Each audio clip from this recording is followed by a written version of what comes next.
जी अस्सलाम वालेकुम dear viewers. ये जो मेरे सामने आपको फ्रंट पे नज़र आ रहा है, ये लेमू के पौधे हैं, दरख्त हैं जिस पे लगते हैं।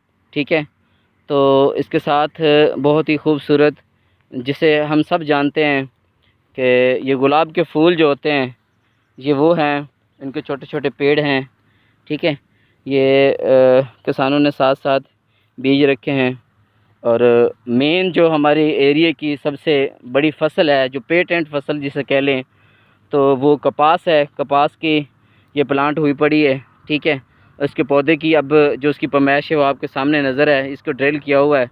ये कम से कम ये इसे 22 दिन हो चुके हैं, इसकी लाइफ है 22 दिन। तो साथ ही बहुत बड़ा आपको ये दरख्त जो नज़र आ रहा है ये आम का है। तो दूसरी जानब ये माल्टे का बाग नज़र आ रहा है।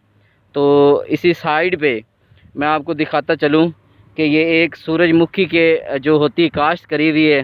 ठीक है, इस पर ये बड़े बड़े फूल लगे हैं। ये तकरीबन 1 महीने के बाद ये बिल्कुल तैयार हो जाएंगे और इससे जो बनने वाला आयल है या घी है वो बहुत ही मुफीद होता है, बहुत अच्छा होता है। तो ये पौधा जो है दिखने में बहुत खूबसूरत लग रहा है। ये देखें इसकी कितनी खूबसूरती है। ठीक है, इसकी डायरेक्शन है।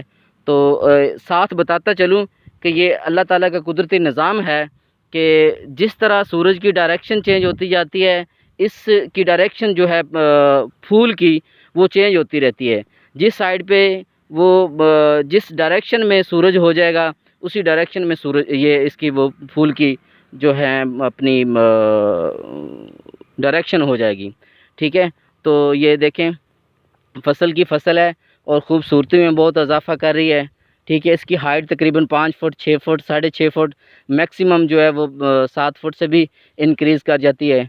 तो ये किसान के लिए बहुत फ़ायदेमंद होती है। ठीक है, इसके साथ ये भैंसों का चारा है जिसे बरसीन बोलते हैं, लूसन बोलते हैं। ये लीमू का दरख्त है जिस पे हम वो इससे रिसीव करते हैं। ये बड़े बड़े साथ लगे हुए हैं। दूर से मैं आपको दिखा देता हूँ, बल्कि करीब कर देता हूँ, आप गौर से देखिएगा। ठीक है, तो साथ इसके एक मेन रोड गुज़र रही है जो मुसाफिर यहाँ से गुज़रते हैं। तो दोस्तों, उम्मीद करता हूँ कि आपको ये बहुत अच्छी लगी होगी। ठीक है, और मज़ीद भी इसी तरह की जो नई चीज़ें हैं आपको दिखाते रहेंगे। होपफुली कि आप इसे बहुत लाइक करेंगे, पसंद करेंगे। तो इसे कमेंट्स और कीजिएगा और लाइक भी कीजिएगा। थैंक यू वेरी मच, बहुत शुक्रिया। अल्लाह हाफ़िज़।